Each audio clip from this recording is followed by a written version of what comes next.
نحمده ونصلي على رسول الكريم اما بعد فاعوذ بالله من الشيطان الرجيم بسم الله الرحمن الرحيم رب اشرح لي صدري ويسر لي امري واحلل عقدة من لساني يفقهوا قولي اللهم فقهنا في الدين رب ادخلنا مدخل صدق واخرجنا مخرج صدق واجعلني من لدنك سلطانا نصيرا.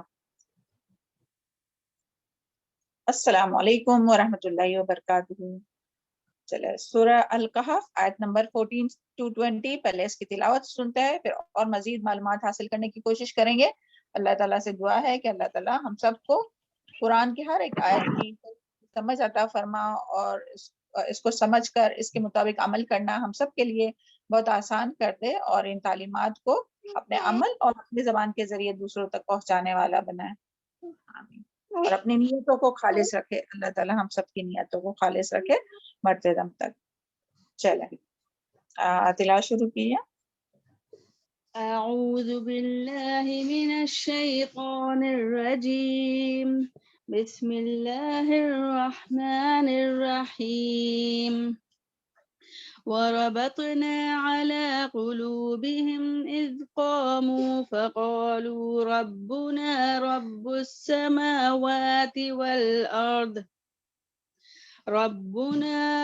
السماوات والأرض لن ندعو من دونه إلها لقد قلنا إذا شططا هؤلاء قوم اتخذوا من دونه آلهة لولا يأتون عليهم بسلطان بين فمن أظلم ممن افترى على الله كذبا وإذ اعتزلتموهم وما يعبدون إلا الله فأووا إلى الكهف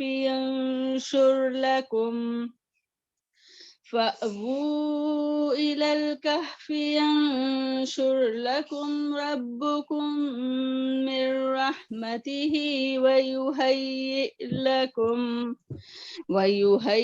لكم من أمركم مرفقا وترى الشمس إذا طلعت تزاور عن كهفهم ذات اليمين وإذا غربت تقرضهم ذات الشمال وهم في فجوة منه ذلك من آيات الله من يهد الله فهو المهتد ومن يضلل فلن تجد له وليا مرشدا وتحسبهم أيقاظا وهم رقود ونقلبهم ذات اليمين وذات الشمال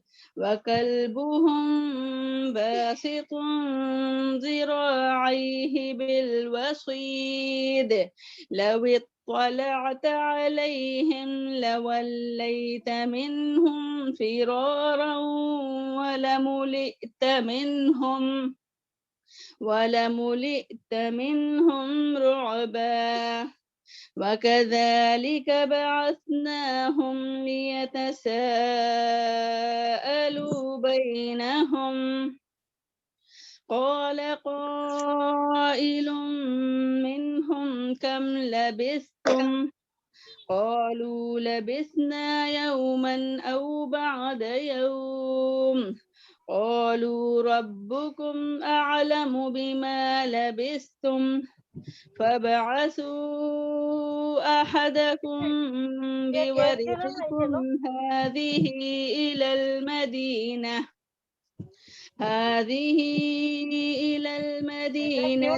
فلينظر أيها أزكى طعاما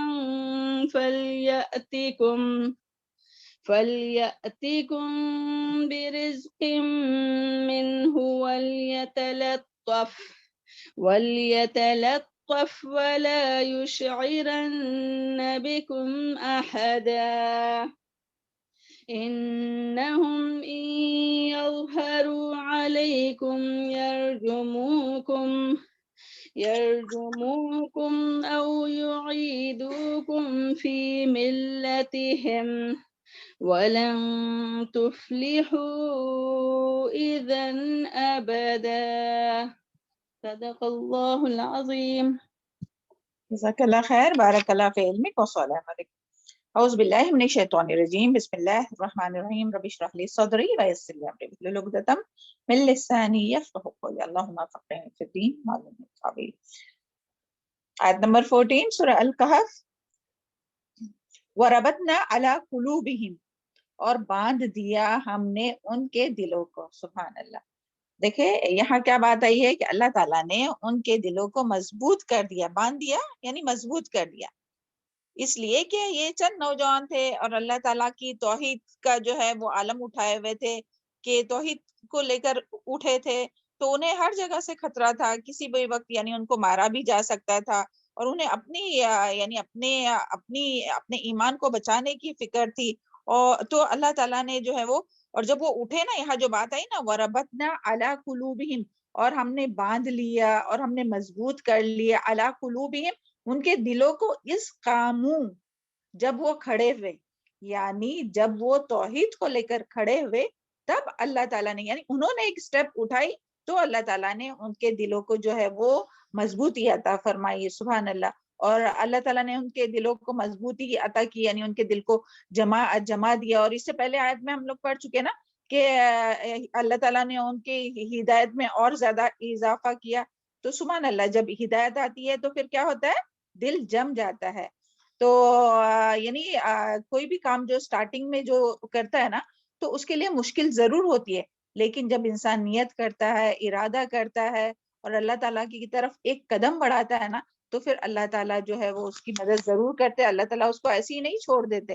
اب یہ لوگ بھی دیکھیں نا، پورے قوم کے خلاف، اپنے پورے معاشرے کے خلاف اور بادشاہ کے خلاف سب اٹھے تھے، سب ایک طرف جا رہے تھے، یعنی شرک پر تھے، ان کے خود کے گھر والے سب لوگ، تمام لوگ، اور یہ جو نوجوان تھے وہ جو ہے وہ ایک طرف جا رہے تھے۔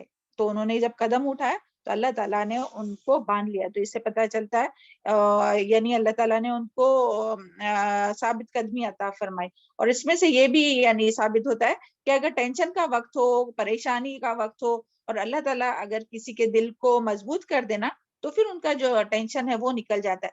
جو یہ دیکھیے جو وربطنا کا جو لفظ ہے، جو دل کو باندھنا، تو وہ موسیٰ علیہ السلام کے اس میں بھی ہم لوگ قصے میں بھی پڑھ چکے ہیں نا، سبحان اللہ، کہ جب موسیٰ علیہ السلام کو ان کی والدہ نے پانی میں ڈالا، تو اللہ تعالیٰ نے ان کی جو والدہ تھی تو ان کے دل کو باندھ لیا تھا۔ نہیں تو ویسے تو ظاہر میں دیکھا جائے تو کتنا یعنی خطرے کی بات تھی کہ وہ ڈوب بھی سکتے تھے، لیکن اللہ تعالیٰ نے یعنی اللہ تعالیٰ کی جب انہوں نے جو اللہ تعالیٰ کی طرف سے ان کو الہام ہوا تھا اور انہوں نے اس پر عمل کیا، تو اللہ تعالیٰ نے ان کو باندھ دیا۔ تو ہم سب کے لیے بھی اس میں سبق ہے کہ جب ہم لوگ یعنی کوئی بھی قدم اٹھائیں گے نیکی کی طرف، تو پھر اللہ تعالیٰ جو ہے وہ یعنی مضبوطی عطا کرتے ہیں۔ اور اس میں یہ بھی پتہ چلتا ہے کہ جب اللہ تعالیٰ کی طرف یہی کیا، جب کوئی اللہ تعالیٰ کی طرف قدم بڑھاتا ہے تو اللہ تعالیٰ پھر اسے تھام لیتا ہے۔ اللہ تعالیٰ اس کو ایسے اکیلے نہیں چھوڑتے کہ سب کے خلاف پوری دنیا ان کے خلاف ہے اور اس کو چھوڑ دے، نہیں اللہ، بلکہ اللہ تعالیٰ ان کو پھر تھام لیتے۔ تو یعنی اس کے لیے ہمیں بھی کیا چاہیے کہ ثابت قدمی کے ساتھ کوئی بھی ہم لوگ جب ارادہ کرے نا نیکی کا، خیر کا، تو اس کو استقامت کے ساتھ، ثابت قدمی کے ساتھ کرتے رہیں گے، تو پھر اللہ تعالیٰ انشاءاللہ دنیا میں اللہ تعالیٰ آسانی بھی کریں گے اور مدد بھی کریں گے، اور تمام خوف اور غم سے بھی نجات دیں گے، جس کے بارے میں سورہ احقاف آیت نمبر 13 اور 14 میں بھی آتا ہے، اور دوسری بھی بہت سی ایسی آیات ہے۔ قالوا اعوذ باللہ من الشیطان الرجیم ان الذین قالوا ربنا اللہ ثم استقاموا فلا خوف علیہم ولا هم يحزنون، یعنی جب ان الذین بے شک وہ لوگ جو کہتے ہیں ربنا، ہمارا رب جو ہے وہ اللہ ہے، ثم استقاموا، اور پھر اس پر ثابت ہو قدم رہتے ہیں، تو ایسے لوگوں کے لیے کوئی خوف ہوگا نہ وہ کوئی ان کو غمگین ہوں گے۔ تو یہ تو نوجوان تھے اور پورے معاشرے کے خلاف تھے، تو ان کو تو کتنی یعنی پریشانی ہو سکتی ہے آگے چل کے نا، کہ سب ان کے خلاف ہے. تو اس میں یہی ہے کہ نوجوان اور یہ جو نوجوان تھے وہ سردار قوم کے جو بیٹے تھے ان کے اولاد تھے، اور ان کے اور اس کے بارے میں آتا ہے کہ ایک دن بتوں کی پوجا کے لیے اپنے وہ گھروں سے نکلے، یعنی ان کا ایک کچھ یہ تھا، فیسٹیول تھا کیا تھا، تو ان کی یعنی وہ فیسٹیول کے لیے بتوں کی پوجا کے لیے اپنی گھر سے نکلے. تو ان کی جو فطرت سلیم تھی وہ یعنی اس پر انہوں نے اس کا انکار کیا، کہ ان کو یہ بات صحیح نہیں لگی کہ یہ کیا لوگ کہہ رہے ہیں کہ خود ہی اپنے ہاتھوں سے ذبح کر رہے جانوروں کو، اور بتوں کے نام پر ذبح کر رہے، اور جو خود اپنے ہاتھوں سے بنائے اسی کو وہ پوج رہے. جس طرح سے یاد کیجئے کہ ابراہیم علیہ السلام کے بارے میں ہم لوگوں نے پڑھ چکے ہیں نا، تو اسی طرح ان لوگوں کو بھی لگا کہ یہ کیسے یعنی اللہ کے سوا جو ہے وہ کسی اور کی عبادت کرتے، اپنی بنائے ہوئے ہاتھوں سے بنائے ہوئے تو ان لوگوں کو پوچھتے. تو اور ایک اللہ کی عبادت کا اور یہ لوگ جو تھے وہ الگ الگ جگہ سے تھے، مگر ایک اللہ کی عبادت کا عقیدے نے ان لوگوں کو جمع کر لیا تھا. تو جب بادشاہ وقت یعنی وہاں کا جو بادشاہ تھا تو اس کو خبر پہنچی، اور وہ بھی یعنی وہ خود بھی اور پورا معاشرہ، پوری قوم، ان کے پورے گھر والے سب شرک پر تھے. تو سبحان اللہ، مگر اللہ تعالیٰ نے ان لوگوں کے دل میں جب ایمان کی روشنی ڈالی، ایمان کی بیج ڈالی، تو یہ جو ہے جب بادشاہ کو یہ خبر پہنچی تو اس نے اپنے دربار میں ان کو بلایا، اور وہ اس کی بتوں کی پرستش کے بارے میں پوچھا، اور پھر اپنا اللہ تعالیٰ نے آگے دیکھے. اور جب ان کو پوچھا گیا نا کہ کون ہے تمہارا رب، تم کس کی عبادت کرتے، تب انہوں نے پھر کیا جواب دیے کہ فقالوا ربنا رب السماوات والارض لن ندعو من دونه الها لقد قلنا اذا شططا.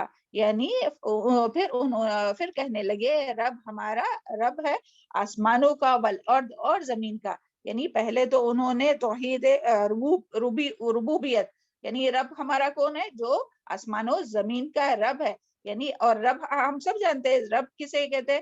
توحید ربوبیت کیا ہے، یعنی اللہ تعالیٰ ہی خالق ہے، مالک ہے، رازق ہے، سب کو پیدا کرنے والا اور سب کی نگہبانی کرنے والا، سب کچھ کون ہے، اللہ تعالیٰ ہی ہے.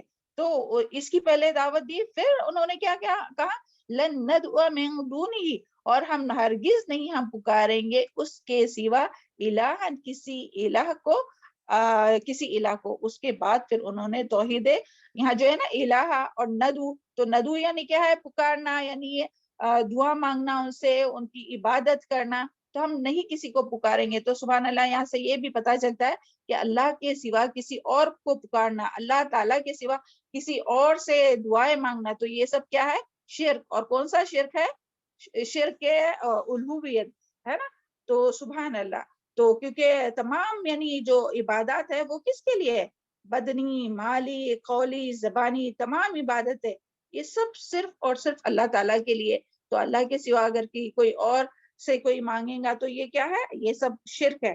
تو انہوں نے یہی کہا کہ ہم اللہ کے سوا جو اگر کسی اور کو پکاریں گے، کسی اور سے دعا مانگیں گے، تو البتہ ہم یہ تو تب تو حق سے دور کی بات ہے، یعنی پھر تو یہ حق سے دور کی بات ہوں گی.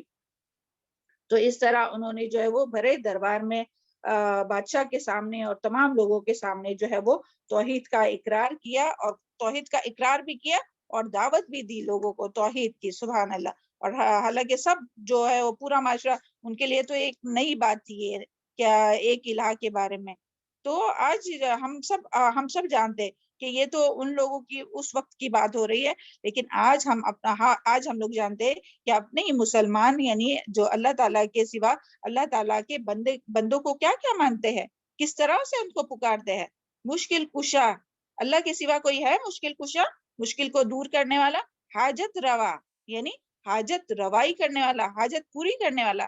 تو اللہ کے سوا کوئی امام، کوئی خبر میں مفہوم، تو ان کو یہ کہا جا سکتا ہے کہ یہ حاجت روا ہے. جب بھی کوئی حاجت ہو تو ان کے مزاروں پر جاتے ہیں اور وہاں سجدے کرتے اور وہاں طواف کرتے اور ان کے نام کی نیاز و نظر کرتے. اور کوئی ہے داتا، دستگیر، غریب نواز، غریب کو نوازنے والا، تو یہ پکار نہیں ہوا نا. تو دیکھیں یہاں جو ہے وہ نوجوانوں نے یعنی اس کا انکار کیا، کیونکہ توحید ربوبیت تو سب مانتے ہیں کہ اللہ تعالیٰ نے ہی پیدا کیا، اللہ تعالیٰ ہی ہمیں موت دیں گے اور اللہ تعالیٰ ہی ہمیں رزق دینے والا ہے. لیکن توحید الوہیت کی جو ہے نا وہ انکار کرتے ہیں. تو آج بھی مسلمانوں کا یہی حال ہے. یعنی مانتے تو ہے کہ اللہ تعالیٰ نے ہی پیدا کیا، اللہ تعالیٰ ہی رزق دیتا ہے، لیکن عبادت میں پھر کیا کرتے ہیں؟ اللہ کے سوا کسی کو اور دوسروں کو شریک کرتے ہیں. اللہ کے سوا دوسروں کے نام کی نیاز نظر، اللہ تعالیٰ کے سوا دوسروں سے دعائیں مانگنا، دوسروں سے امیدیں وابستہ کرنا. دل کی جو عبادت ہے نا، امید اور خوف، دوسروں سے توکل کرنا، اللہ تعالیٰ سے توکل کرنا ہے تو دوسروں پہ توکل کرنا کہ یہ جو ہے وہ ہماری بگڑی بنا دیں گے.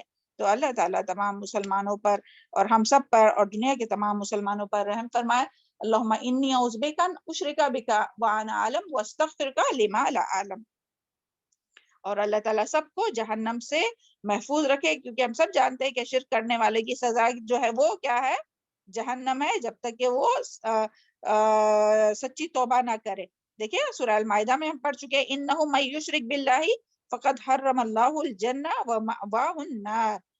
اور پھر اسی طرح یعنی جو من یشرک یعنی بے شک جو شرک کرے اللہ تعالیٰ کے ساتھ تو فقد حرم اللہ علیہ الجنہ، تو اللہ تعالیٰ نے اس کے اوپر حرام کر دی ہے جنت، ومأواہ النار اور اس کا ٹھکانہ جو ہے وہ آگ ہے. اللہم اجرنی من النار، اللہم اجرنی من النار، اللہم اجرنی من النار. اور پھر یہ بھی ہم جانتے ہیں کہ شرک کرنے والے کے نام تمام نیک اعمال جو ہے وہ ضائع ہو جاتے ہیں. اس کے بارے میں سورہ انعام آیت نمبر 88 میں آتا ہے وَلَوْ أَشْرَكُوا لَحَبِطَ عَنْهُمْ مَا كَانُوا يَعْمَلُونَ.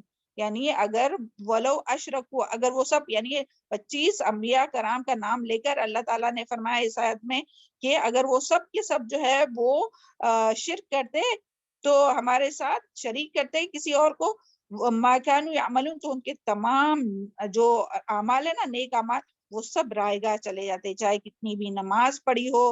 یعنی انسان جو چاہے کتنی بھی نماز پڑھتا ہو، کتنے بھی روزے رکھتا ہو، صدقہ خیرات کرتا ہے، لیکن شرک کرے تو اس کے تمام اعمال جو ہے وہ ضائع ہو جائیں گے. اور شرک جو ہے وہ ناقابل معافی جرم ہے. ان اللہ لا یغفر ان یشرک بہ ویغفر ما دون ذلک. یہ بھی ہم لوگ سورہ نساء میں پڑھ چکے کہ بے شک اللہ تعالیٰ بخش دے، جو اللہ تعالیٰ چاہے وہ گناہ بخش دے گا، لیکن شرک ایک ایسا گناہ ہے جو اللہ تعالیٰ معاف نہیں کریں گے جب تک کہ انسان توبہ نہ کرے اور شرک سے باز نہ آ جائے. تو سبحان اللہ. اور یہاں جو بات آئی نا کہ وربتنا، تو اس کے لیے ہمارے لیے یہاں سبق ہم لوگ یہ لے کے اٹھیں گے کہ جو بھی ہم لوگ کوئی بھی نیکی کا کام، چاہے پوری اپنی سوسائٹی کر رہی ہو، چاہے پھر وہ اب کہیں بھی جائے، کوئی بھی بڑی سے بڑی مجلس میں جائے، کوئی کچھ بھی ہو، اور وہاں اگر آپ دیکھیں گے کہ ہاں کسی نے بھی حجاب نہیں لیا تو ہم لوگ سوچیں گے ہاں کہ چلو پھر ہم بھی نہیں لیتے.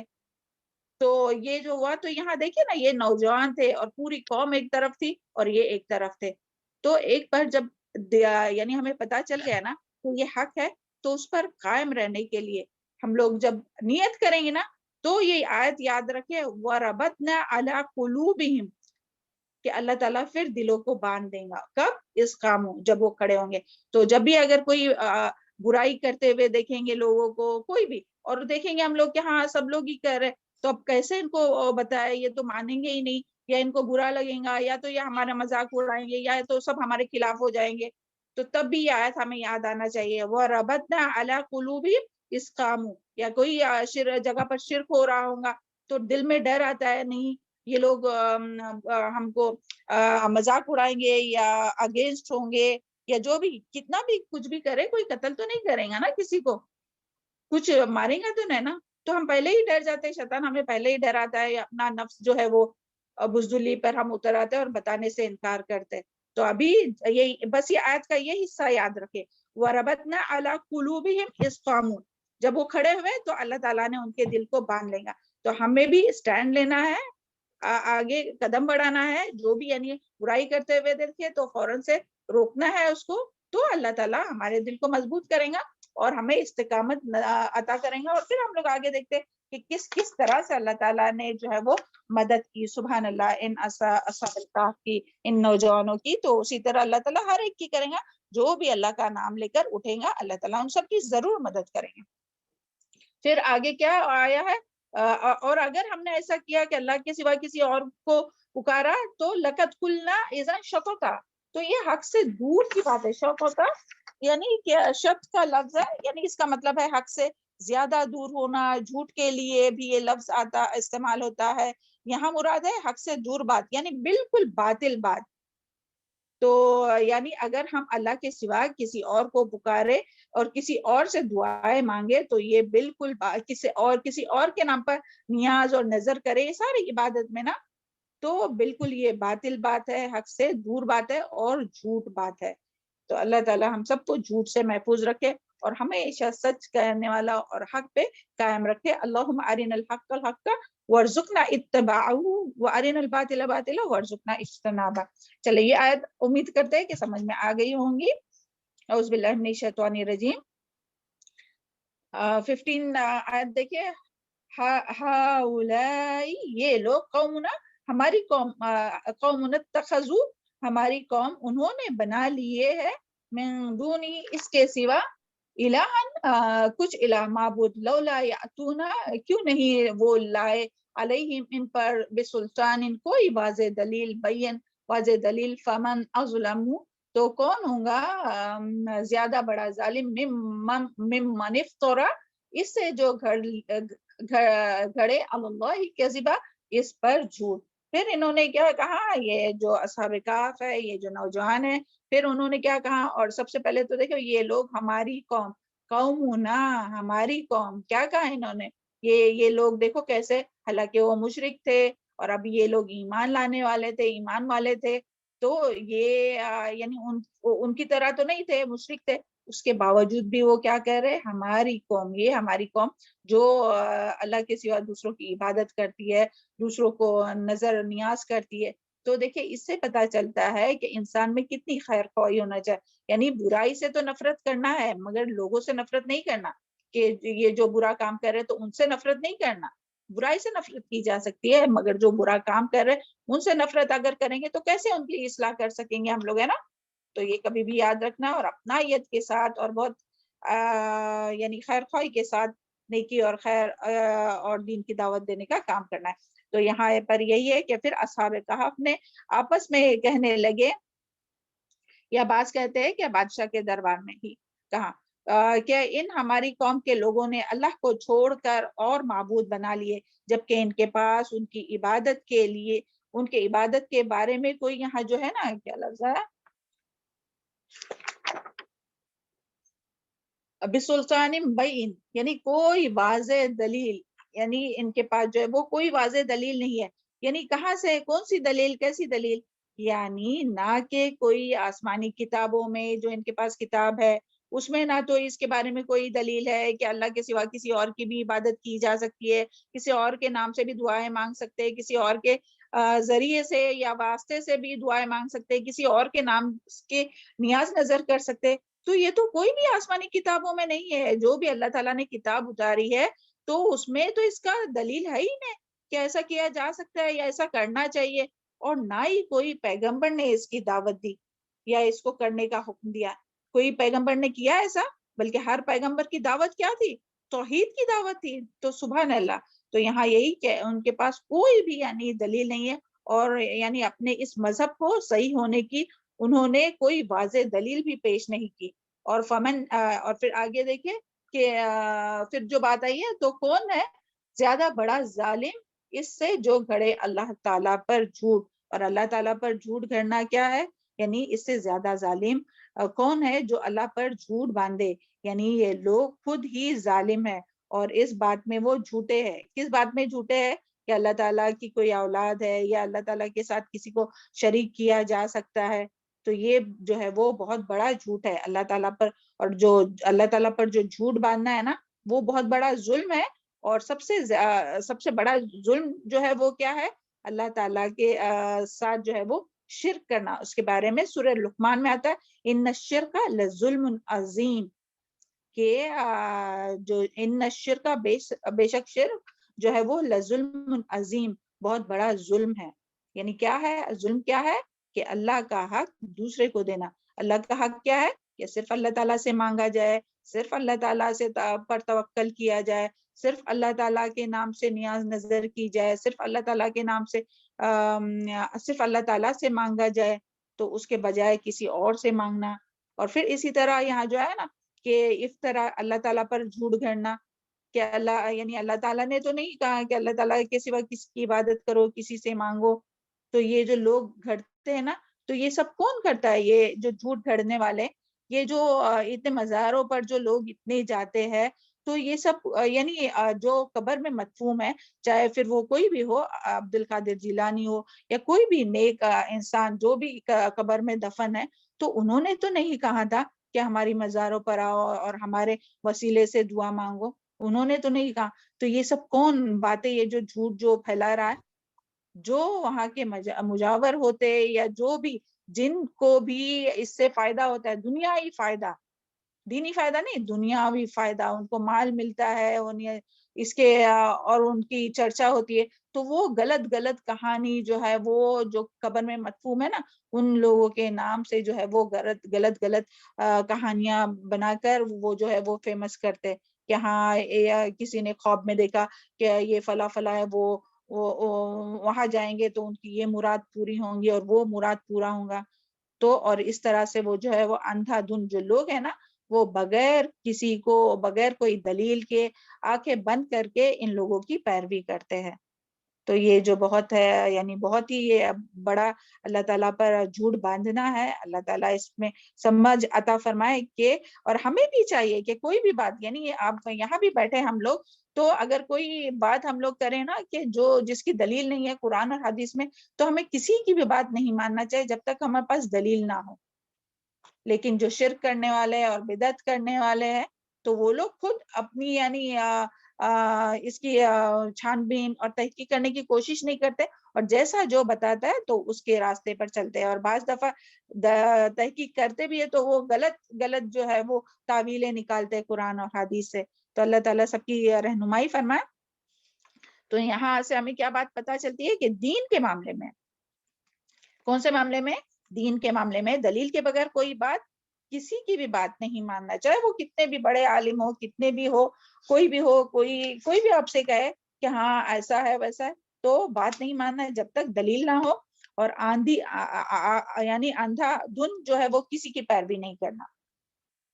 اور یہ جو ہے وہ باشعور لوگ اور جو باشعور لوگ جو رہتے ہیں نا، جن کو شعور رہتا ہے، تو وہ دلیل سے بات قبول کرتے ہیں، اور جو بے شعور، جن کو شعور نہیں رہتا، تو وہ سنی سنائی بات پر یقین کرتے ہیں. تو سنی سنائی باتوں پر یقین نہیں کرنا چاہیے، بلکہ دلیل کسی کی بھی حاصل کرنا چاہے، پوچھنا چاہے، تب جو ہے وہ بات پر یقین کرنا چاہے.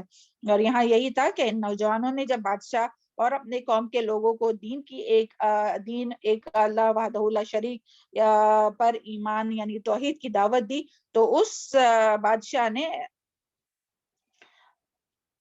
تو یعنی انکار کیا، نہ کہ صرف انکار کیا بلکہ ان کو ڈانٹا، دھمکایا. اور ہم سب جانتے ہیں نا کہ وہ بڑے یعنی سرداروں اور ان کی اولاد تھے، تو ان کے جسموں پر جو کپڑے تھے اچھے، ان کے جو شاہی لباس وغیرہ تھے، تو وہ بھی آتا ہے تفسیر میں کہ وہ بھی ان کے اتروا دیے، اور انہیں چند دنوں کی مہلت دی، کہ تھوڑی مہلت دی کہ سوچے اور پھر جو ہے اپنے آبائی دین پر یعنی آ جائے، ورنہ پھر ان کو قتل کر دیا جائے گا یا ان کو سزا دی جائیں گی.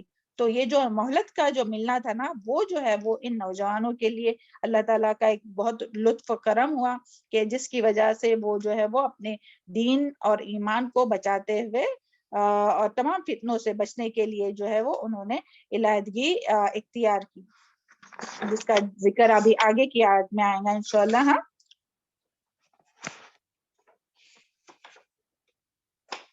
جی، اعوذ باللہ من الشیطان الرجیم. یہ دیکھیں، وَإِذْ اور جب اعتزلتموہم چھوڑ دیا تم نے ان کو، وما یعبدون اور جن کی وہ عبادت کر رہے تھے، اللہ سوائے اللہ کے، فاؤ پس پناہ لو، الی الکہف غار کی طرف، ینشر لکم تمہارا نچھاور کر دیں گا، پھیلائیں گا تمہارے لیے، ربکم تمہارا رب، میں رحمتی اپنی رحمت میں سے، وحی اور مہیا کریں گا، لکم تمہارے لیے، من امرکم تمہارے معاملے میں، مرفقہ سہولت کا سامان. تو یہاں جو آیا نا اعتزلتموہم، کہ یعنی چھوڑ دیا تم نے ان کو، تو اس آیت کے بارے میں دیکھتے ہیں کہ یہاں کیا بات آئی ہے کہ جب تم نے ان مشرکوں کو یعنی کہ جن کو اور جن کی وہ جب یعنی کہ جب تم نے ان مشرکوں اور جن کی وہ اللہ کے سوا عبادت کرتے تھے ان سے کنارہ کش کیا، یعنی جب تم نے ان کو چھوڑ دیا اور ان کے اس دین کی مخالفت کی کہ وہ غیر اللہ کی عبادت کرتے ہیں، تو جسمانی طور پر بھی انہوں نے علیحدگی اختیار کی، اور جو ہے وہ انہوں نے کیا کیا کہ غار میں جا کر یعنی کہف میں غار میں جا کر جو ہے وہ اللہ تعالیٰ نے ان کی طرف الہام کیا کہ غار میں جا کر پناہ لو. تو سبحان اللہ، یعنی انہوں نے جب ان کی مخالفت کی، باطل کی مخالفت کی، شرک کی مخالفت کی، تو اللہ تعالیٰ نے ان کو الہام کیا کہ غار کی طرف، یعنی ان نوجوانوں کو کہ غار کی طرف جانے کا الہام کیا. تو یہی بات ہے کہ اعتزلوا یا اعتزلتموہم، یعنی تم جب ان سے الگ ہو گئے، علیحدہ ہو گئے.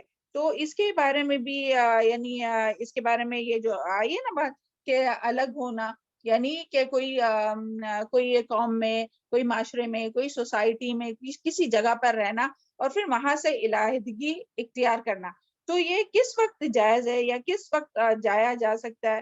تو اس کے بارے میں آتا ہے کہ جب لوگ فتنوں میں مبتلا ہو تو شریعت نے یہی حکم دیا ہے کہ انسان اپنے دین کو بچانے کے لیے ایسے ظالموں سے بھاگ جائے. ابھی یہاں دیکھیں ان لوگوں کو اپنے یہ کیوں الگ ہوئے تھے؟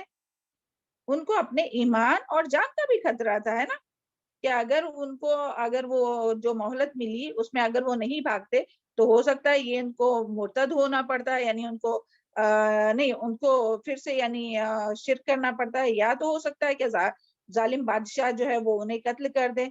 تو جب ان کو اپنی جان، اپنی ایمان بھی بچانا تھا اور جان بھی بچانا تھا، تو ایسے حالات میں علماء کی رائے ہے کہ ایسے حالات میں جو ہے وہ علیحدگی اختیار کرنا چاہیے. جب اس طرح سے حالات ہو کہ بالکل بھی یعنی دین پر کوئی انسان قائم نہیں رہ سکتا ہے، تو ایسے حالات میں جو ہے وہ یعنی جو ہے وہ علیحدگی یعنی الگ انسان جو ہے وہ دوسری جگہ نکل سکتا ہے. تو اس کے بارے میں حدیث میں بھی آتا ہے کہ رسول اللہ صلی اللہ علیہ وسلم نے فرمایا، ممکن ہو کہ ایسا وقت آئے جب مسلمانوں کا سب سے بہتر مال بکریاں ہو اور وہ انہیں لے کر پہاڑوں کی چوٹیوں اور بارش کی جگہوں پر چلا جائے اور اپنے دین کو فتنوں سے بچانے کے لیے بھاگ جائے. یہ صحیح بخاری کی حدیث ہے. تو دیکھیں جب دجال بھی آئیں گا نا، تو تب کے لیے بھی تو پیشن گوئی ہے نا کہ اپنے دین کو بچانے کے لیے کوشش کرنا چاہیے، اور یعنی دین کو ہر ایک کو بچانا چاہیے. اور ابھی بھی جو ہم لوگ دور میں رہتے تو وہ بھی فتنوں کا دور ہے. تو لیکن یہ یعنی ایسے نہیں کہ ان حالات کے علاوہ یعنی کوئی حالات ہو تو جائز نہیں ہے کہ وہ جو ہے وہ لوگوں سے کنارہ کش رہے، بلکہ وہ حدیث پھر یاد کیجئے کہ وہ آدمی جو لوگوں سے مل کر رہتا ہے اور ان کی اذیت برداشت کرتا ہے اور اس پر صبر کرتا ہے، وہ بہتر ہے جو لوگوں سے نہیں ملتا ہے. اور خاص کر کے جو دین کا داعی ہے تو ان لوگوں کے لیے تو یہ ہے کہ وہ یعنی اس کی پوری کوشش ہونا چاہیے کہ اپنے لوگوں کی جو ہے وہ یعنی جس قوم میں بھی وہ رہتا ہے تو وہاں کے لوگوں کی رہنمائی کرے. اگر ہر کوئی سوچے گا کہ چلو ہم الگ جا کے دوسری جگہ پر رہتے کہ جہاں جو ہے وہ ہم یعنی دوسروں سے سب سے کٹ ہو کر رہتے ہیں، تو یہ جو ہے وہ پھر وہاں دین کی دعوت کیسی پہنچیں گی؟ لوگوں تک دین کی دعوت کس طرح سے پہنچیں گی؟ تو اس کے لیے یعنی جو دین کا داعی ہے تو اس کے لیے ضروری ہے کہ وہ اپنا کام کرتا رہے. یہ نہیں دیکھے کہ کوئی سن رہا ہے یا نہیں. اللہ تعالیٰ جس کو سنوانا چاہیں گا وہ سن لیں گا اور اس کو لوگوں کی ہدایت کا ذریعہ بنے گا.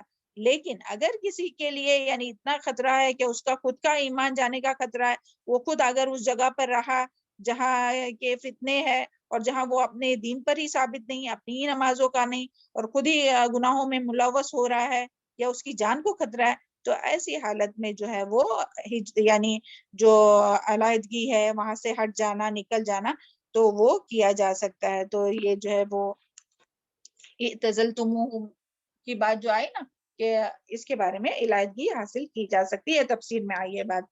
تو جب ان جب ان نوجوانوں نے عزم کر لیا کہ اپنی قوم سے بھاگ جانے کا تو اللہ تعالیٰ نے بھی ان کے دل میں یہ تو اللہ تعالیٰ نے ان کے دل میں یہ بات ڈالی کہ وہ جو ہے وہ غار میں جا کر پناہ لیں. اور پھر یہاں جو ہے وہ ینشر لکم ربکم من رحمت، یعنی غار میں جا کر پناہ لے. مگر دیکھیں اللہ تعالیٰ کس طرح سے فرما رہے، سبحان اللہ، اللہم فقینا فی الدین، کیا اللہ تعالیٰ ہمیں توفیق عطا فرمائے کہ جس طرح سے سمجھے اس طرح سے اچھی طرح سے ہم سمجھا سکے. ینشر لکم ربکم یعنی نچھاور کریں گا، پھیلائیں گا تمہارے لیے، لکم تمہارے لیے، ربکم رب تمہارا، من رحمت ہی اپنی رحمت میں سے. یعنی جب تم سب کو چھوڑ کر، تمام چیزوں کو، جو اپنا گھر بار سب کچھ چھوڑ کر جب غار میں پناہ لیں گے تو اللہ تعالیٰ کیا کریں گا، تم پر اپنی رحمت نچھاور کریں گا. یعنی سبحان اللہ، جب اللہ تعالیٰ کے لیے کوئی اپنی پسندیدہ چیز قربان کرتا ہے تو اللہ تعالیٰ ان کو ایسی نہیں چھوڑتا ہے، پھر اللہ تعالیٰ بھی ان پر اپنی جو ہے وہ رحمت نچھاور کرتا ہے. تو یہاں یہی بات ہے کہ تمہارا رب تمہارے لیے اپنی رحمت کو وسیع کر دے گا، یعنی تم پر اپنی رحمت نازل فرمائے گا، تمہارے لیے آسانی مہیا کرے گا. یا جو ہے نا وَحَيِّ لَكُم مِّنْ أَمْرِكُم مِّرْفَقًا، تو مہیا کرے گا تمہارے لیے تمہارے معاملے میں سہولت، آسانی. سبحان اللہ، تمہارے لیے آسانی سہولت کا معاملہ کرے گا. یعنی غار اور یہاں یہ اس کا مطلب یہ بھی ہے کہ غار تنگ تھی لیکن اللہ کی رحمت جو ہے وہ کشادہ ہو گئی. یعنی اللہ تعالیٰ کی رحمت نے وہی جو تنگ، جو چھوٹی سی غار تھی جس میں وہ پناہ لینے کے لیے گئے، تو اس غار کو جو ہے وہ وسیع کر دیا. سبحان اللہ. تو یہ جو ہے نا وہ اللہ تعالیٰ کی رحمت ہوتی ہے کہ جس کی وجہ سے چھوٹی سے چھوٹی تنگ، دیکھیں کوئی گھر جو رہتے بہت چھوٹے سے بھی رہتے مگر اس میں بھی اللہ تعالیٰ کی رحمت رہتی ہے، تو وہ رہنے والوں کے لیے اس میں کشادگی ہوتی ہے، آرام سے رہتے ہیں، سکون سے رہتے ہیں. سبحان اللہ. اور بعض دفعہ بڑے بڑے گھر بھی رہتے تو اس کے باوجود بھی وہ اللہ تعالیٰ کی رحمت نہیں رہتی، تو اس کی وجہ سے وہ تنگ رہتے ہیں، ان کے دل تنگ رہتے ہیں اور وہ تنگ ہو کر رہتے ہیں، یعنی ان کو اتنا سکون نہیں ملتا ہے. سبحان اللہ. تو یہ تو اللہ تعالیٰ کی رحمت ہے جس کے اوپر وہ نچھاور کرتا ہے. اور اللہ تعالیٰ کن لوگوں پر اپنی رحمت نچھاور کرتا ہے، پیچھے ہم لوگ پڑھ چکے ہیں کہ ان لوگوں نے، یہ جو اصحاب کہف ہے، تو ان لوگوں نے اپنے لیے اللہ تعالیٰ سے یعنی دعا بھی مانگے تھے رحمت کی، اور پھر ان لوگوں نے اللہ تعالیٰ سے گمان بھی اچھا رکھا تھا. وہ یاد رکھے وہ حدیث، انا عند ظن عبدی بی، کیا میں میرے بندے کے گمان کے مطابق ہے. تو ان لوگوں نے گمان کیے تھے اچھا اللہ تعالیٰ سے کہ اللہ تعالیٰ ہماری ضرور مدد کریں گے. جب ہم سب یہ سب چھوڑ کے آئے تو جب غار میں گئے تو ان لوگوں کو کیسے پتا چلا کہ ہم یہاں کیا کھائیں گے، کیا پیئیں گے، کیسے رہیں گے، کیسے لوگوں کے اس سے بچیں گے، اور سب ہمارے جان کے پیاسے ہے اور موسٹ وانٹیڈ ہم لوگ ہیں، تو کس طرح سے ہمیں جو ہے وہ لوگ یعنی کس طرح سے ہم بچ سکیں گے لوگوں کے ظلم سے، اور کس طرح سے ہماری مدد ہوں گی. تو مگر دیکھیں اللہ تعالیٰ نے ان کے لیے آسانی کی، رحمت ان کے اوپر اپنی رحمت کو وسیع کیا. تو آگے ہم لوگوں کو سمجھ میں آئے گا کہ کس طرح سے اللہ تعالیٰ نے رحمت کو وسیع کیا اور کس طرح سے ان لوگوں کی سہولت کا سامان کیا. یہاں جو ہے نا مرفقہ، تو یہ رفقہ یعنی کیا، اسباب راحت، سہولت کا سامان، یعنی اللہ تعالیٰ ان کے لیے غار میں رہنے کے لیے راحت کا سامان مہیا کریں گا. حالانکہ وہی غار میں، یعنی کوئی امیجن کر سکتا ہے کہ اتنے بڑے گھروں میں، محلوں میں رہنے والے، اور یہ چھوٹی سی غار میں رہ رہے تو کیسے رہیں گے. تو ان کو تو نہیں خیال ہے کہ ہم لوگ کیسے سوئیں گے، کیا کھائیں گے، کیا پیئیں گے، لیکن انہوں نے اللہ تعالیٰ سے اچھا امید رکھی، اچھا گمان رکھا، تو اللہ تعالیٰ نے جو ہے وہ ان کی مدد کی اور اللہ کے لیے انہوں نے قربانی دی. جس طرح سے حضرت ابراہیم علیہ السلام نے اپنا گھر بار، اپنے لوگ، سب کچھ، اپنا وطن، سب کچھ چھوڑ دیا اللہ تعالیٰ کے لیے، تو اللہ تعالیٰ نے کس طرح سے انہیں اپنا خلیل بنایا اور امام بنایا، اور کس طرح سے رہتی دنیا میں حضرت ابراہیم علیہ السلام کا نام ہے. اور پھر اسی طرح جو ہے وہ اور اس کے بارے میں آتا ہے کہ یعنی جب قوم کے لوگوں نے انہیں گم پایا نا، تو بادشاہ نے بھی ان کی تلاش میں لوگوں کو ادھر ادھر دوڑایا، مگر وہ انہیں تلاش نہیں کر سکے، اور وہ ان کے تلاش میں اندھے ہو گئے. یعنی اتنا موسٹ وانٹیڈ تھے کہ وہ ان کو کہیں سے بھی کر کے لے کے آؤ، ان لوگ غار میں چھپ گئے تھے نا. تو جس طرح یاد کیجئے کہ نبی صلی اللہ علیہ وسلم اور حضرت ابو بکر رضی اللہ عنہ ہجرت کے وقت کیا کیے تھے؟ گھر میں تھے نا چھپے ہوئے. تو سبحان اللہ, تو جس طرح اللہ تعالیٰ نے اپنے پیارے نبی محمد صلی اللہ علیہ وسلم اور حضرت ابو بکر کو رضی اللہ عنہ کو کافروں سے بچایا, اور وہ غار میں تھے, حالانکہ دیکھیں غار سور کے اوپر ہی جو مشرکین مکہ اوپر ہی کھڑے تھے, اگر وہ نیچے دیکھ لیتے تو وہ پکڑے جاتے تھے. لیکن کس طرح سے, اور یہ جو ہے وہ گھبراہٹ کا اظہار بھی کیے تھے حضرت ابو بکر رضی اللہ عنہ نے, لیکن آپ صلی اللہ علیہ وسلم نے کس طرح سے انہیں تسلی دی تھی, کیا ہے ابو بکر ان دونوں کے بارے میں تمہارا کیا خیال ہے جن کے ساتھ تیسرا اللہ ہے؟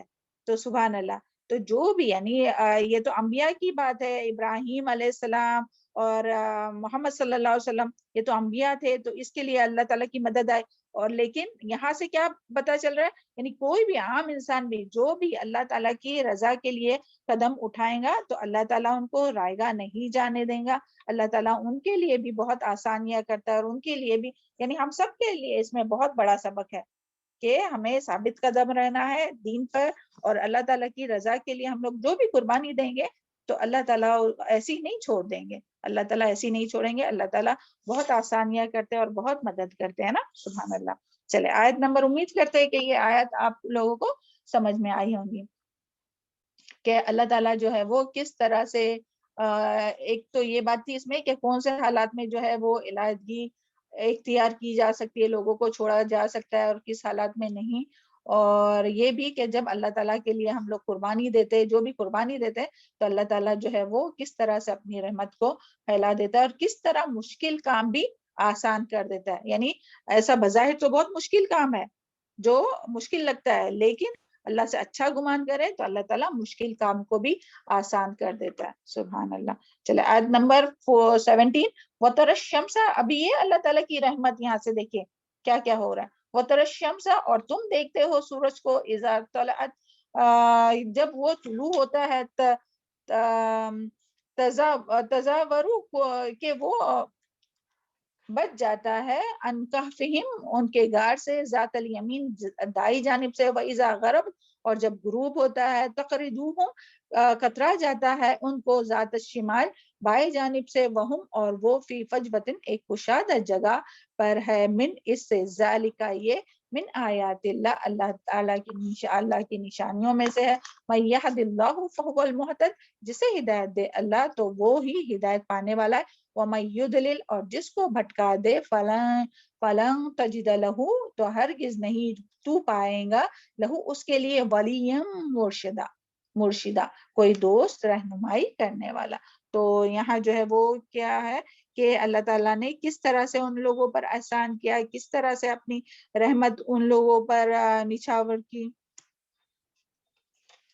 کہ اللہ تعالیٰ نے جو ہے وہ یعنی سورج طلوع کے وقت دائیں جانب, یہ جو آیت کا یہ ہے نا کہ سورج طلوع کے وقت دائیں جانب اور غروب کے وقت بائیں جانب کو کترا کر نکل جاتا, اور یوں دونوں وقتوں میں ان پر دھوپ نہیں آتی, یعنی نہ طلوع سن رائز کے ٹائم اور نہ سن سیٹ کے ٹائم ان کے اوپر دھوپ نہ پڑتی تھی.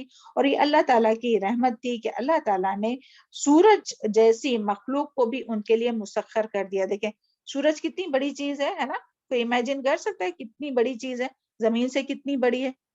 تو اللہ تعالیٰ نے یعنی یہاں کوئی انبیاء کا ذکر نہیں ہو رہا ہے کہ کوئی اس کا ذکر نہیں, یہ چند نوجوان تھے, تو ان لوگوں بس انہوں نے کیا کیا کہ ایمان لائے اور اس پر ثابت قدم رہے.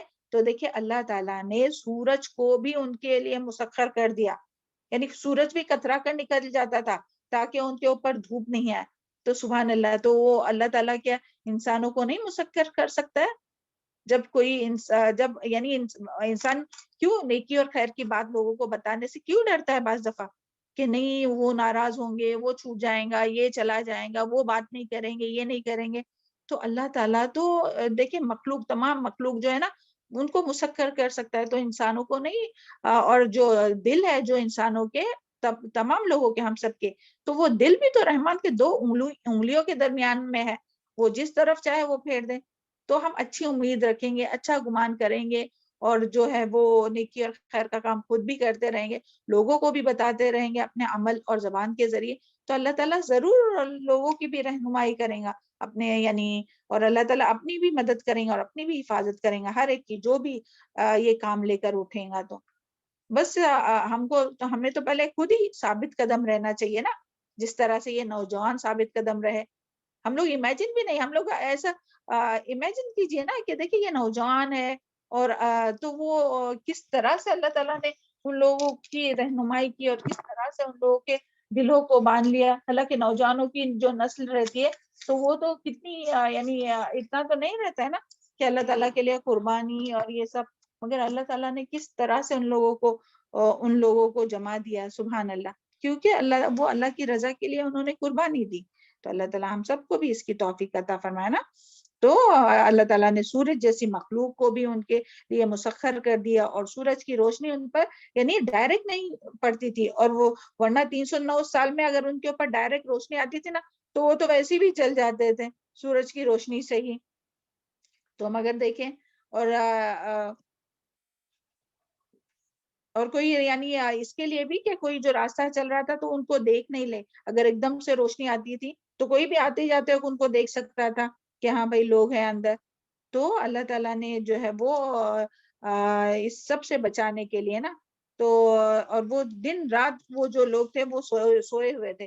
تو یہی دیکھیں نا جب صبح ہوتی ہے اگر اپنے کرٹنس وغیرہ کھلے ہوتے اور ڈائریکٹ آنکھ پر اگر روشنی آتی ہے سورج کی تو کتنا بھی سویا ہوا انسان رہتا ہے تو کیا ہوتا ہے، اٹھ جاتا ہے نا. تو اگر ان کے اوپر بھی ڈائریکٹ روشنی آتی تو اٹھ سکتے تھے، لیکن اللہ تعالیٰ کو سلانا تھا تو کس طرح سے اللہ تعالیٰ نے انتظام کیا ہے نا. وہ ہم فی فجوتن، اور اس کے بارے میں آتا ہے کہ غار کا جو دہانہ تھا نا، جو ان کا جو منہ یعنی تو وہ جو تھا وہ نارتھ ایسٹ میں تھا، اور وہ لوگ غار میں بالکل سامنے نہیں تھے، بلکہ یہ دیکھیں کیا ہے، وہم فی فجوتن یعنی کنارے کی جگہ پر وہ تھے اور یعنی اندر کی طرف تھے. اور جو فجوہ جو ہے وہ یعنی کشادہ تھا، یعنی غار باہر سے تو ایسی چھوٹی سی نظر آتی تھی. دیکھیں ہم وہ ڈالنا بھول گئے، اس پہ سینڈ کرنے والے تھے وہ غار کا پکچر. چلے انشاءاللہ پھر نیکسٹ ٹائم جب اپنا ہوگا نا کلاس تو اس میں وہ شیئر کریں گے. آج کرنے والے تھے غار کی جو پکچر تھی وہ ابن کثیر میں آئی ہے. تو وہ اتنی چھوٹی سی باہر سے تو نظر آ رہی تھی مگر اندر سے کافی کشادہ تھی، کھلی ہوئی تھی، یعنی بہت بڑی تھی. تو وہ ایک دم سامنے نہیں بلکہ سائیڈ میں طرف نا تو تھا. اور ذالک من آیات اللہ، پھر اللہ تعالیٰ فرماتے ہیں کہ یہ جو ہے وہ اللہ تعالیٰ کی نشانیاں ہے. تو سبحان اللہ، یعنی یہ اللہ تعالیٰ کی نشانی ہے. تو اس میں اللہ تعالیٰ کی یعنی یہ اللہ تعالیٰ کی نشانیوں میں سے ایک نشانی ہے کہ کیا نشانی ہے کہ اللہ تعالیٰ نے ان نوجوان لڑکوں کو اتنا ایمان دیا کہ وہ اپنا دین بچانے کے لیے اپنا عیش و آرام، گھر بار سب کچھ انہوں نے چھوڑ دیا. تو یہ اللہ تعالیٰ کی نشانی ہے. پھر اسی طرح اللہ تعالیٰ نے ان نوجوانوں کو غار کی طرف رہنمائی کی تاکہ ظالم بادشاہ اور اس کی قوم سے محفوظ رہے. پھر اسی طرح 3 صدی تک ان پر نیند طاری کر دی، یعنی موت نہیں تھی بلکہ ان کے اوپر نیند طاری کی تھی. تو یہ اللہ تعالیٰ کی نشانی ہے. اور غار میں ان کے لیے ہوا اور روشنی کا انتظام کیا، یعنی ایسا نہیں کہ وہاں سورج کترا کر نکل جاتا تھا تو بالکل ان کو روشنی نہ آتی تھی، نہیں، جتنی ان کے جسم کو روشنی کی ضرورت تھی، اجالے کی ضرورت تھی، جتنی ہوا کی ضرورت تھی وہ اس کا یعنی وہ برابر سے آتی جاتی تھی. اور لیکن سورج کی تپش سے بھی وہ محفوظ تھے. تو اللہ کی نشانیوں تو یہ جو تھی وہ اللہ تعالیٰ کی نشانیاں تھی. اور پھر اللہ تعالیٰ نے آگے کیا فرمایا کہ من یہد اللہ فہو المہتد، کہ جسے اللہ ہدایت دے تو وہی ہدایت پا سکتا ہے. ومن یضلل، اور جس کو وہ بھٹکا دے فلن تجد له ولیا مرشدا، تو ہرگز نہیں وہ پائیں گا کوئی دوست یا کوئی رہنمائی. یعنی جسے اللہ تعالیٰ گمراہ کرے تو اس کا کوئی نہ دوست ہوگا نہ کوئی رہنمائی کرنے والا. تو دیکھیں یہاں آیاتوں کی بات آئی، نشانیوں کی بات آئی، اور اس کے بعد فوراً سے یہ بات آئی کہ اللہ تعالیٰ جس کو چاہتا ہے اس کو ہدایت دیتا ہے، اور جس کو گمراہ کرنا چاہے تو اس کا کوئی دوست اور مددگار نہیں ہوگا. تو یہاں سے یہ پتہ چلتا ہے کہ جو انسان ان نشانیوں میں یعنی کون سی نشانیاں، کون سی 2 نشانیاں رہتی ہے، ایک تو قرآن مجید کی آیات ہے نا وہ، اور پھر جی کونی اور شرعی، اور دوسری یہ کائنات میں جو پھیلی ہوئی نشانیاں ہیں، سورج کا نکلنا، چاند کا، رات دن کا آنا جانا، یہ آسمان، یہ بادل، یہ زمین، تو یہ ساری نشانیاں، تو جو کوئی ان میں غور و فکر کرے گا تو ان لوگوں کو اللہ یعنی ان لوگوں کو ہدایت نصیب ہوتی ہے. سبحان اللہ. اسی لیے دیکھیں فوراً سے نشانیوں کا ذکر اور اس کے بعد میں اس کا ذکر آیا کہ اللہ جسے چاہتا ہے اسے ہدایت دیتا ہے. اور پھر ہم سب جانتے ہیں اور بار بار اس کا ذکر ہوتا ہے نا کہ اللہ جسے چاہتا ہے ہدایت دیتا ہے. تو اللہ تعالیٰ کن لوگوں کو ہدایت دیتا ہے؟ جو ہدایت سے بھاگتے ہیں ان لوگوں کو نہیں، بلکہ جو طلب رکھتے ہیں ہدایت جو کی. طلب کرتے ہیں. جی بالکل. تو یعنی سب سے پہلے تو یہاں یہی کہ اللہ تعالیٰ نے ان نوجوانوں کو، حالانکہ وہ بھی شرک کے یعنی وہ ایسے نہیں تھے کہ بہت ان کے گھر میں دینداری تھی یا بہت توحید پر تھے، نہیں، بلکہ پورا معاشرہ، پورا گھر بار سب ہر جگہ شرک تھا. لیکن اللہ تعالیٰ کو ان کو ہدایت دینی تھی تو اللہ تعالیٰ نے انہیں ہدایت دی. اور ان کی پوری قوم، تو اللہ تعالیٰ چاہتا تو انہیں بھی دیتا تھا مگر ان کو ہدایت نہیں دی.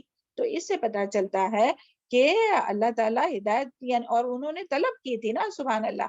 اللہ تعالیٰ ان لوگوں کو ہدایت دیتا ہے جو ہدایت طلب کرتا ہے اور پھر اس کے لیے دعا مانگتا ہے اور کوشش کرتا ہے تو اللہ تعالیٰ اس کے لیے ہدایت کا راستہ آسان کرتا ہے، اس پر چلنا آسان کر دیتا ہے. لیکن جو خود ہی غلط راستہ اختیار کرے، جو خود ہی دعا نہیں کرے اپنے لیے کہ اللہ تعالیٰ مجھے میری صحیح رہنمائی فرمائے، اللہ تعالیٰ مجھے ہدایت دے، تو جو خود ہی نہیں مانگے گا دعا اور جو خود ہی غلط راستے پر نکلے گا تو اللہ تعالیٰ تو اس کو ہدایت نہیں دیں گا نا زبردستی، تو پھر اللہ تعالیٰ اس کو گمراہ کر دیتے. تو سبحان اللہ. اس کے لیے ہم لوگوں کو دن رات اللہ تعالیٰ سے ہدایت کی دعا مانگنی چاہیے. اور ہم لوگ مانگتے بھی ہیں مگر بے شعور ہو کر نا. کون سی دعا مانگتے ہیں ہم لوگ روزانہ؟ بتائیے. اہدنا الصراط المستقیم. میم جی اہدنا الصراط المستقیم. کتنا اچھا ہوتا کہ اگر اس کو ہم سمجھ کر مانگتے نا کہ اہدنا، دکھا ہم کو، صراط المستقیم، سیدھا راستہ، ہم کو ہدایت دے، صحیح راستے پہ چلا. تو ہم لوگ دعا یعنی یہ دعا تو مانگتے ہیں جو سب سے بہترین دعا ہے جس کا ذکر سورہ فاتحہ میں اللہ تعالیٰ نے کیا. تو کتنا اچھا ہوتا اگر ہم اس کو سمجھ کر مانگتے ہیں نا تو اللہ تعالیٰ ہماری ضرور رہنمائی کریں گے. اور اسی طرح وتر کی نماز میں بھی ہم لوگ پڑھتے اللہم ہدینی فی من ہدیت، اللہ تعالیٰ ہمیں ہدایت دے جس طرح تو نے ہدایت دی ہدایت یافتہ لوگوں کو. تو ہم لوگ دعا مانگتے ہیں مگر دیکھیں دعا کی قبولیت کی شرط ہے نا کہ دعا کو شعور کے ساتھ مانگنا چاہیے. ایسی نہیں کہ بس پڑھ رہے عربک الفاظ جو پڑھ رہے اب کوئی نہیں معلوم، ہمیں ہی نہیں پتا کہ ہم کیا مانگ رہے ہیں اللہ تعالیٰ سے. تو اس طرح سے نہیں نا. تو اللہ تعالیٰ ہم لوگ کی رہنمائی فرمائے اور اللہ تعالیٰ سب کو ہدایت نصیب فرمائے. اور یہاں جو ہے ولی مرشدہ یعنی جو گمراہ ہو جائیں گا اس کا کوئی ولی، کوئی گارڈین اور نہ کوئی مرشد. مرشد کسے کہتے ہیں؟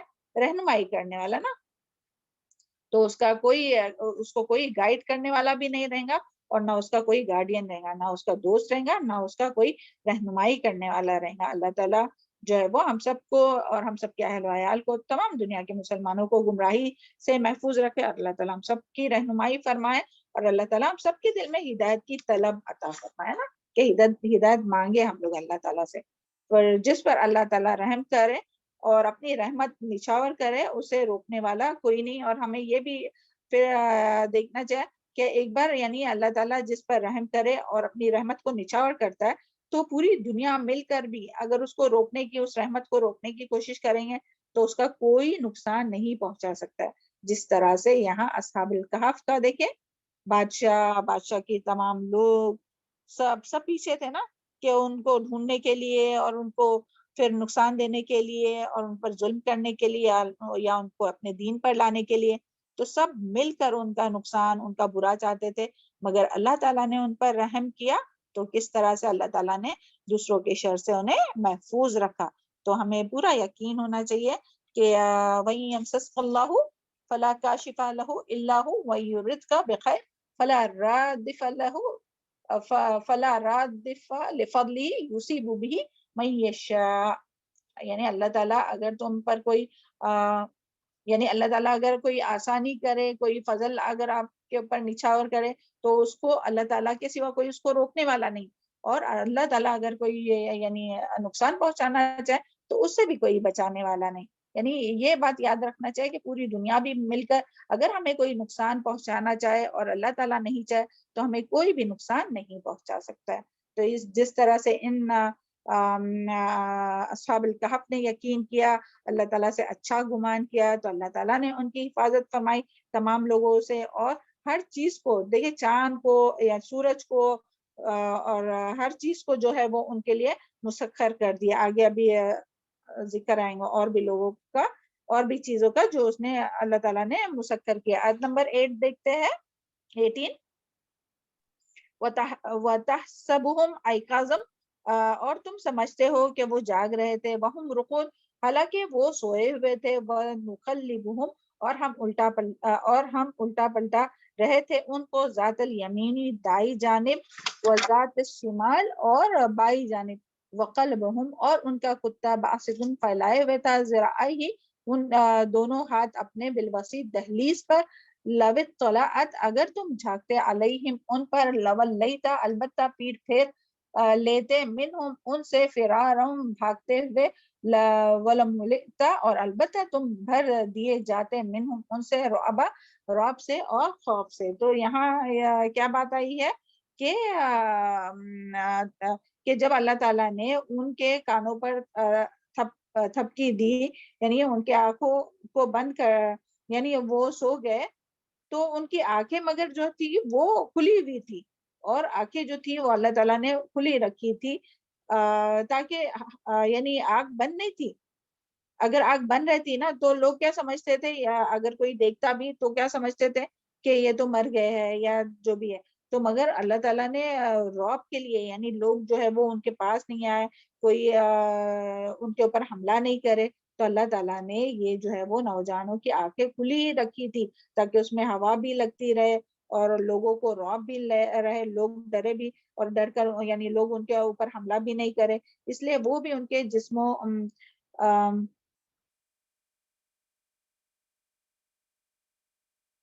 انہیں ہوا بھی لگتی رہی. اور اللہ تعالیٰ نے فرمایا، اور تم ان کو خیال کرتے تھے کہ جاگ رہے، حالانکہ وہ سوئے ہوئے تھے. یعنی باہر سے کوئی دیکھنے والا اگر دیکھتا تو کیا خیال کرتا کہ وہ خیال کرتا کہ جاگ رہے، حالانکہ وہ سوئے ہوئے تھے، یعنی آنکھ کھلی تھی مگر وہ سوئے ہوئے تھے. دیکھیے بعض لوگوں کا ہوتا ہے نا کہ آنکھ کھلی رکھ کے بھی، آپ نے دیکھی کسی کو کہ آنکھ کھلی رہتی ہے اور وہ سوئے ہوئے رہتے ہیں، جی میم ہے نا؟ کوئی آنکھ دیکھیے. کھلی رکھتا ہے، جی کوئی ہوتا ہے کہ سوتے ہیں. تو اسی طرح اللہ تعالیٰ نے ان لوگوں کو بھی آنکھ کھلی رکھ کر سلایا تھا. اور پھر یہاں جو ہے وہ اور پھر اللہ تعالیٰ جو ہے وہ ان کی کروٹ بھی دے رہا تھا، سبحان اللہ. یعنی آنکھ بھی کھلی رکھا تھا، اور تاکہ ہوا بھی ان کی آنکھوں کو لگتا رہے. اگر آنکھ بند رہتی تو پھر وہ یعنی ہوا بھی ان کے آنکھوں کو نہیں لگ سکتی تھی. اور اسی طرح اللہ تعالیٰ جو ہے وہ ان کو کروٹ بھی دے رہا تھا، یعنی دائیں بائیں جانب، یعنی ایک ہی اس میں ایک ہی سائیڈ میں وہ سوئے ہوئے نہیں تھے. اور اس کے بارے میں حضرت ابن عباس فرماتے کہ اگر ان کی کروٹ نہ بدلی جاتی تو انہیں زمین کھا جاتی ہے نا. کہ اگر دیکھیں قبر میں جب ڈالا جاتا ہے، جب میت کو ڈالا جاتا ہے، تو وہ کیا ہوتا ہے کہ آہستہ آہستہ وہ تھوڑے مہینوں کے بعد، تھوڑے دنوں کے بعد جب وہ کھولا جائے قبر، تو اس میں کوئی رہتی ہے باڈی نہیں، وہ جو مٹی رہتی ہے وہ کیا ہے، وہ کھاتی ہے نا یہ جسم کو، جو کھا جاتی ہے. تو وہ جو ہے وہ مٹی ان کے جسم کو نہیں کھائے، تو اس کے لیے اللہ تعالیٰ جو ہے وہ ان کی کروٹ بھی بدل رہا تھا، سبحان اللہ. اور وہ کتنے، کیا 1-2 دن کی بات ہے؟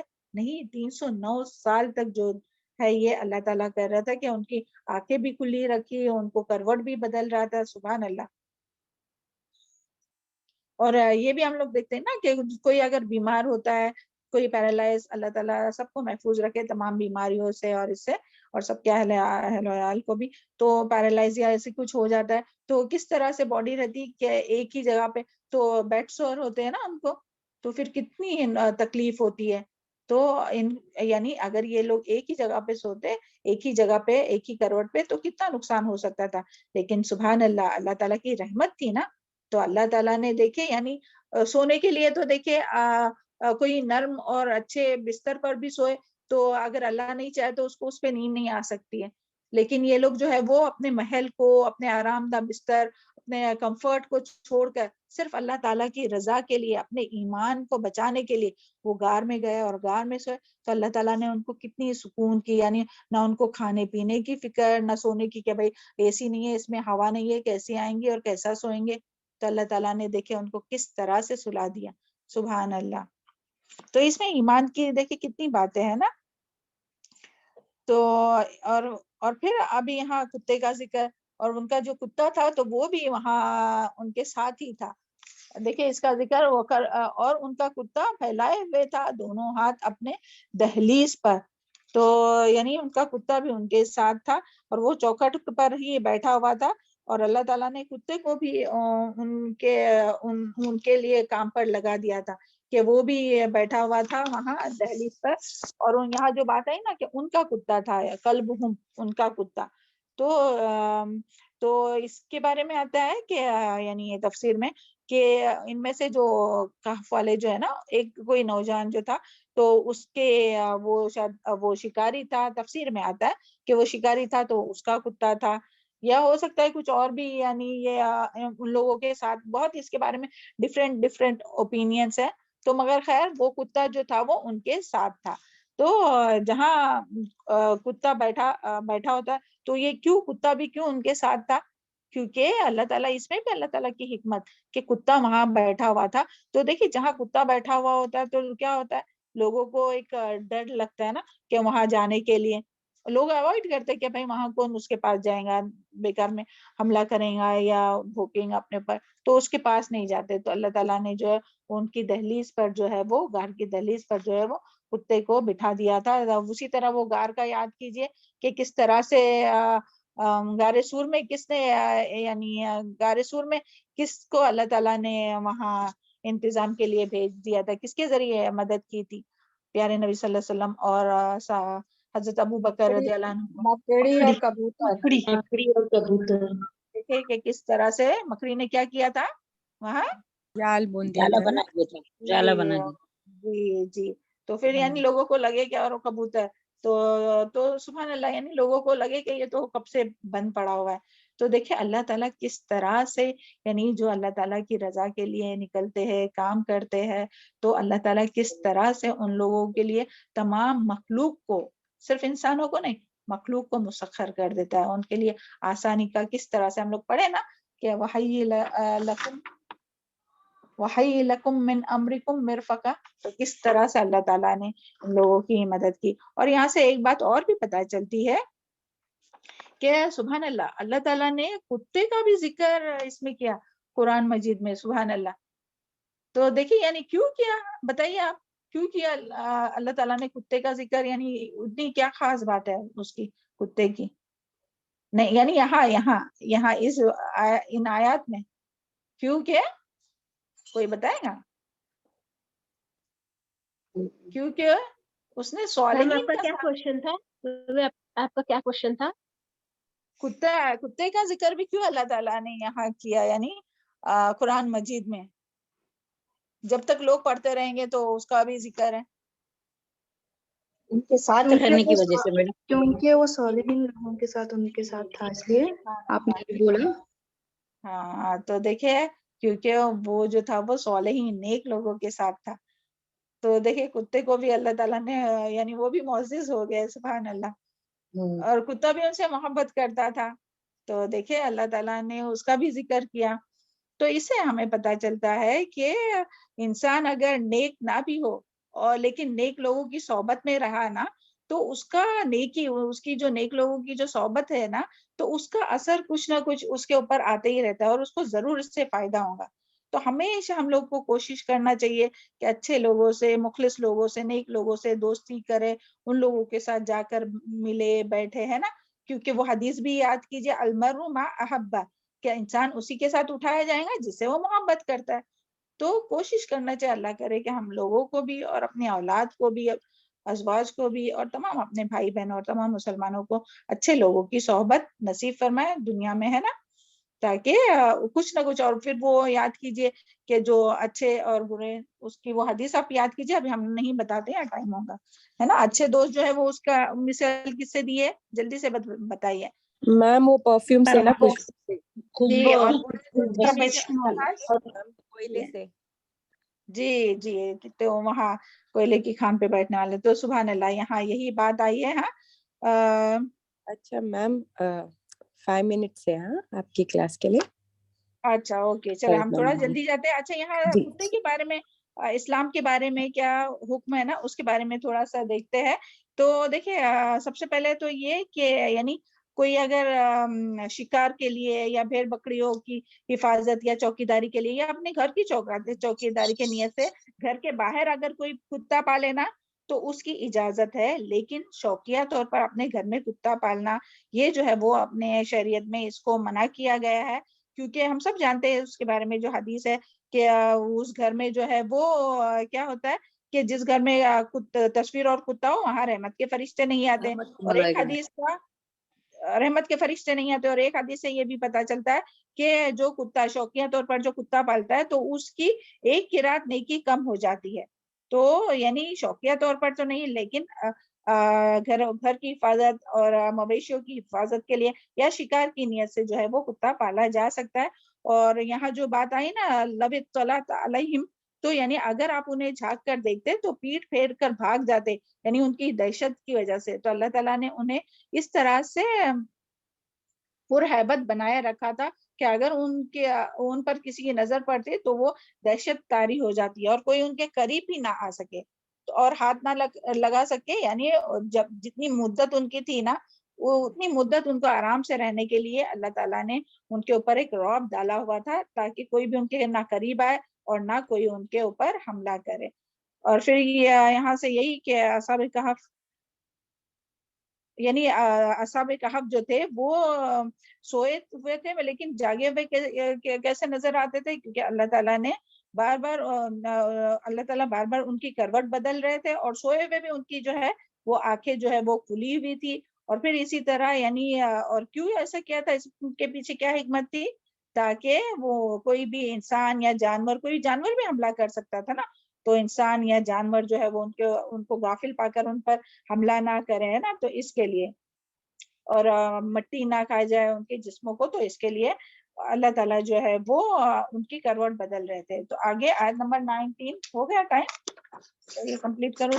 آگے ہے کیا فرد ٹیچر؟ جی میم آ گئے ہیں.